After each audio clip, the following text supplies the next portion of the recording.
Welcome.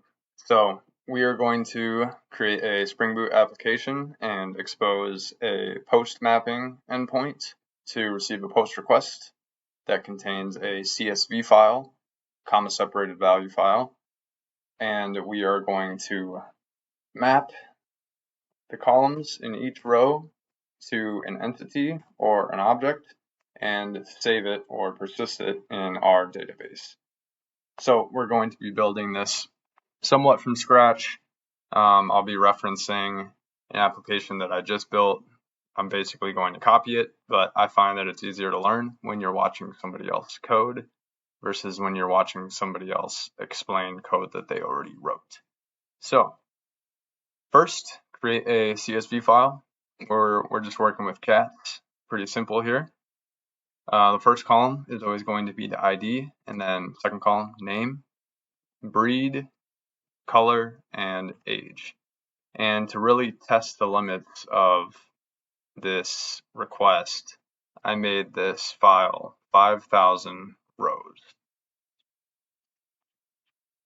So first things first, download your CSV file.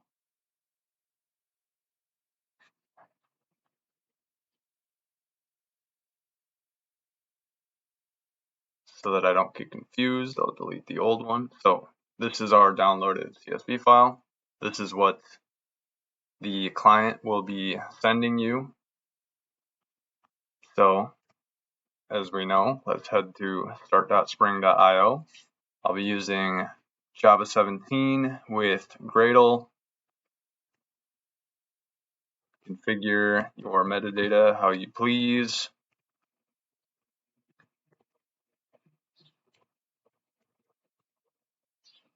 Just so I don't get confused with my other one. All right, and dependencies. We're going to do Spring Web, H2 database, MySQL database. We'll do both just so we cover all of our bases if anybody has questions for either. With MySQL, we need our JDBC, right? Spring data.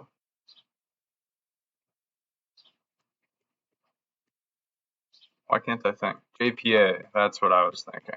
Spring data JPA.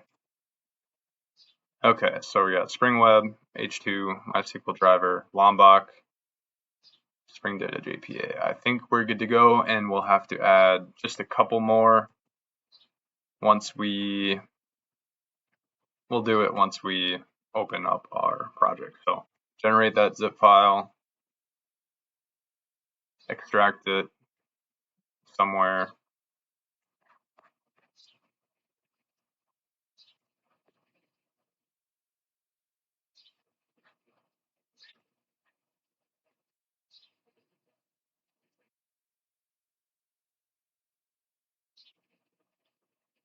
And we're going to open this in IntelliJ.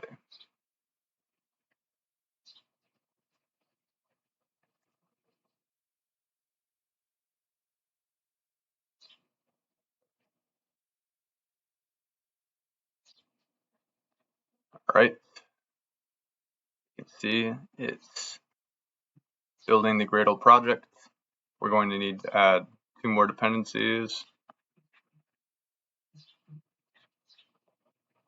We're going to add Spring Web Open API dependency so that we can visit our endpoint on Swagger UI. If I can find it, Spring Doc Open API, there we go.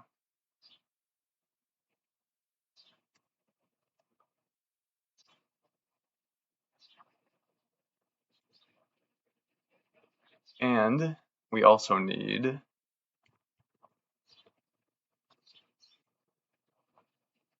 this Apache Commons CSV dependency.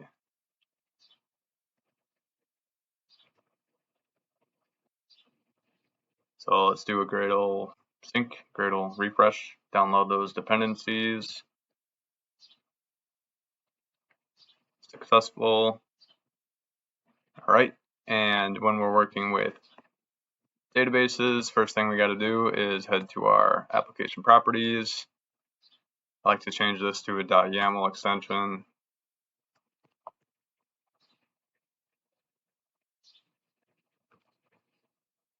Now I'm going to copy and paste a little.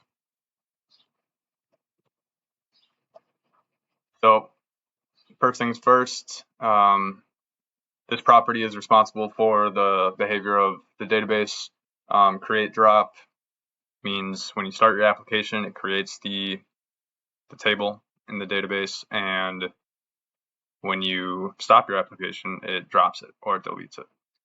If you want the data to persist, you can change this to update. But create drop is great for development purposes.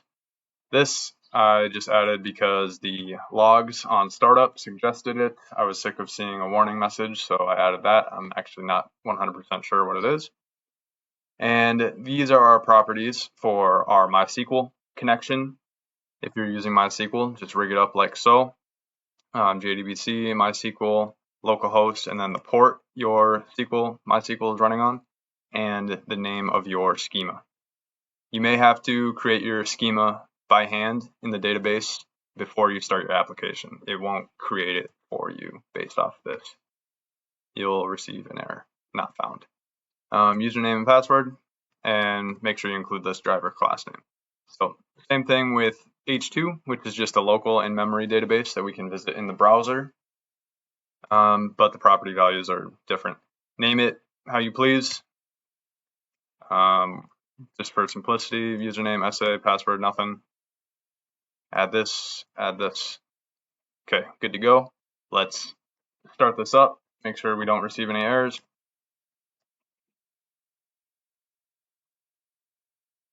This is how I usually like to do things. Start our main method, and this is the main method that starts our Spring application. Okay, good to go. We started, we're on port 8080, and we can see that our H2 console is available at this endpoint, and this is the name of it. All right, let's get working.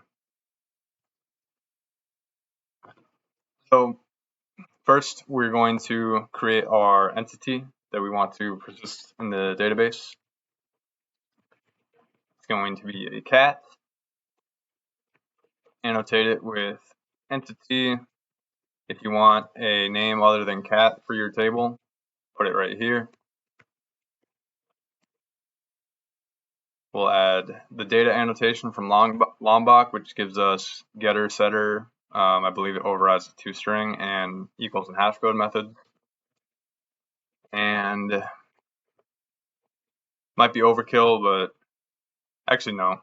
I believe this is necessary to create a bean of this. Anyway, I always do it. All args, no args, and builder is not necessary, but it can make things easier at times. So we need a primary key for our entity. It is going to be of type string. We are saving the name, breed, color, and age. We're just going to work with strings here. So entity is good to go.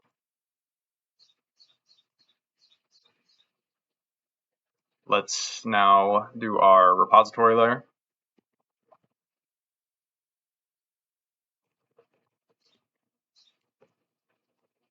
Make sure it is an interface, and we are going to extend the JPA repository.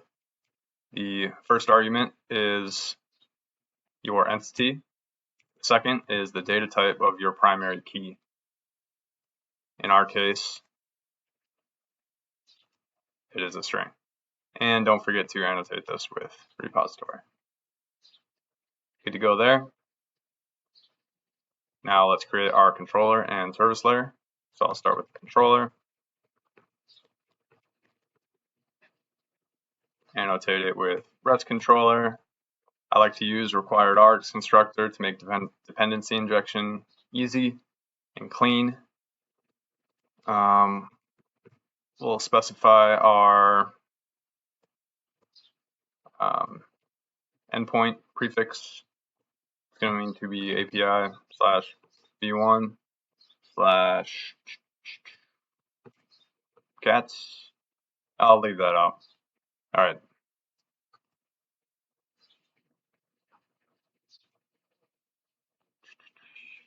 So now let's make our service layer.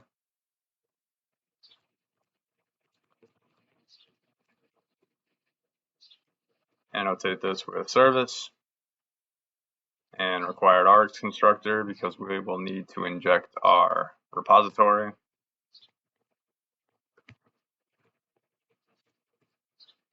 That's why I like required args constructor. Behind the scenes, there is a constructor. It gets made, so we are using constructor injection, which is the preferred method of dependency injection. You could also use all args constructor and leave out the final keyword. I like this though. So now let's inject our service into our controller.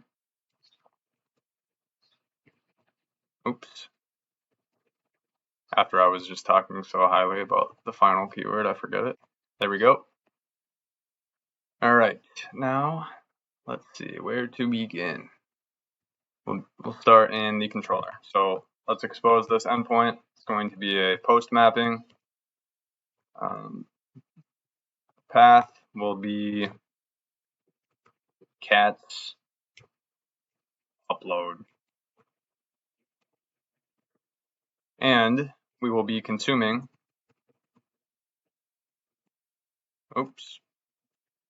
media type multi-part form data value. We will just return a response entity of type string for simplicity.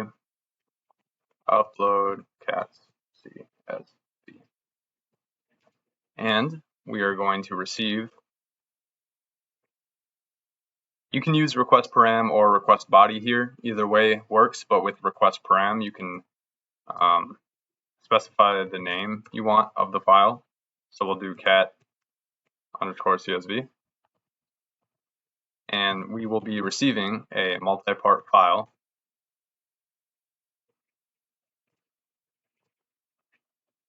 And let me put a logger in here as well. Oops.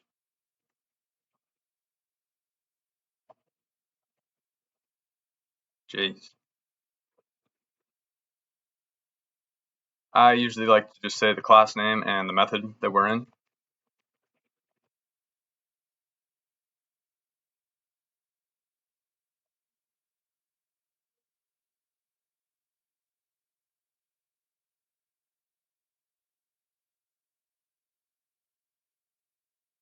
All right, and we will be returning cat service dot. We'll call it the same. Upload cats CSV, and we'll be passing the file that we received. So let's create this method. All right.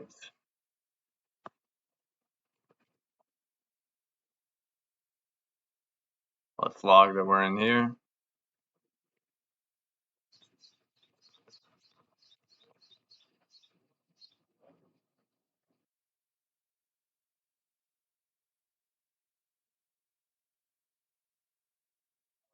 I will be copying and pasting some code now. Save some time.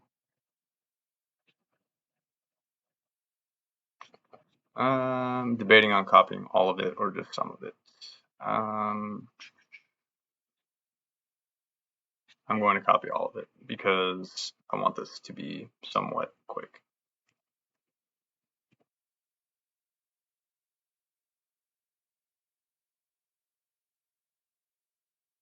Upload cats CSV, upload cats CSV. Okay, so what's going on here? We've got our log statement as before. We are tracking the start time of this method so that at the end of the method, we can subtract the start time from the current time it is at the end of the method and see how long that method took and just log that to the console. So don't be frightened by that. So we are going to surround our logic in a big try-catch block. We are going to initialize an empty array of our entity outside of our for each loop. So the for each loop, we're going to, maybe I should have just written this, but this helper method gets CSV records from file, takes in a file, and we instantiate a buffered reader, new buffered reader, and we pass that a new input stream reader, and we pass that our file dot get input stream. We then instantiate a CSV parser, and we pass it our reader that we just created and the CSV format of default. Here you can see the arguments, and we return our CSV parser dot get records. So a record is basically a row in our CSV file. So here we have a list of rows. If we look at our CSV, here's a row. We have a list of rows. This helper method just breaks up concerns and adds some reusability. So we are passing our file to that helper method. In return, we get a list of our rows from the CSV file. So for each row, I might refactor this quick.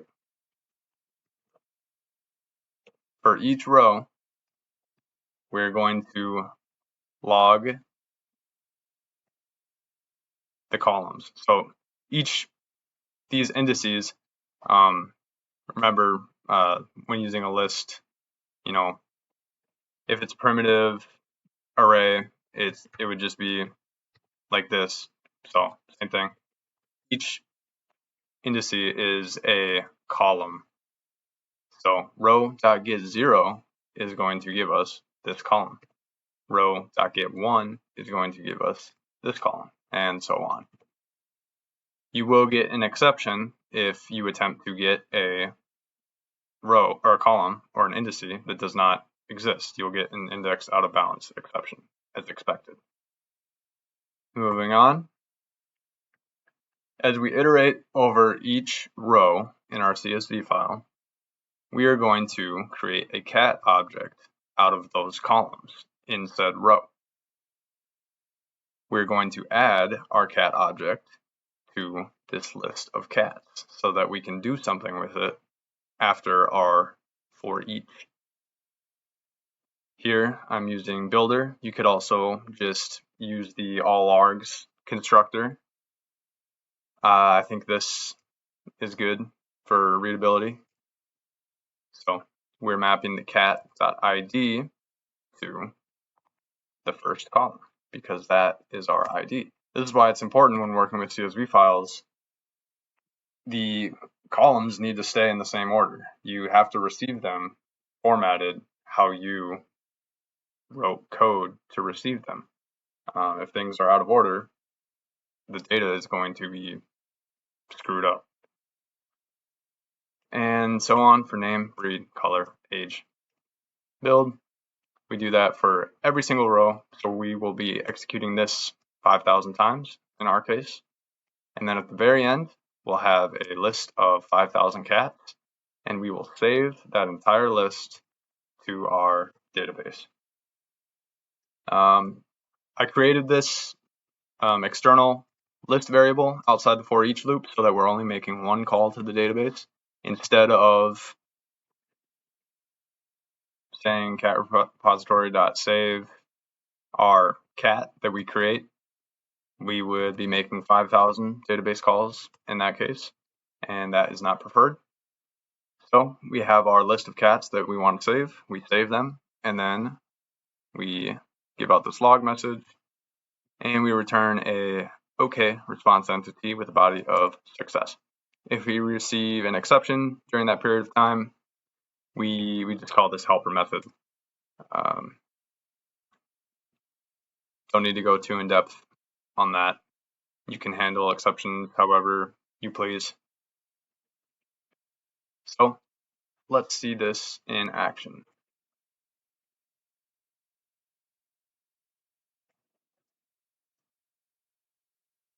All right, we start it up. Let's clear the logs. Due to our Open API dependency, we can visit this endpoint on Swagger UI.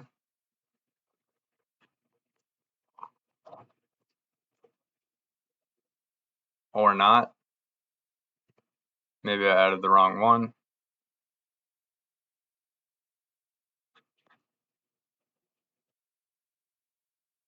Yep.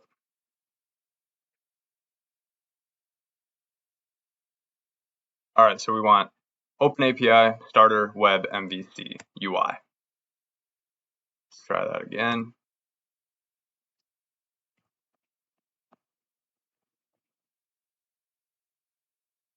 Build successful, restart our app.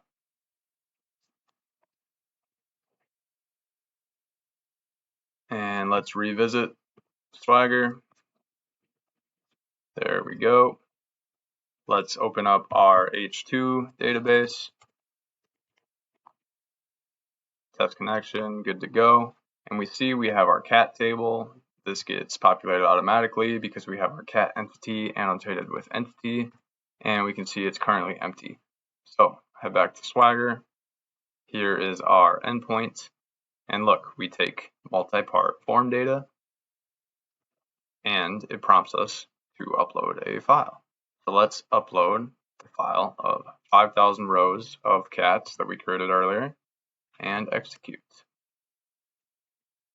So we see we get a success message. We can see the logs, every single cat, and it took about 1 second. So that's great. I'm not sure. I believe it would take significantly longer if you had many columns. I haven't tested. And let's check our database to ensure that we actually saved all of those entries. Sure enough, we have 5,000 cats.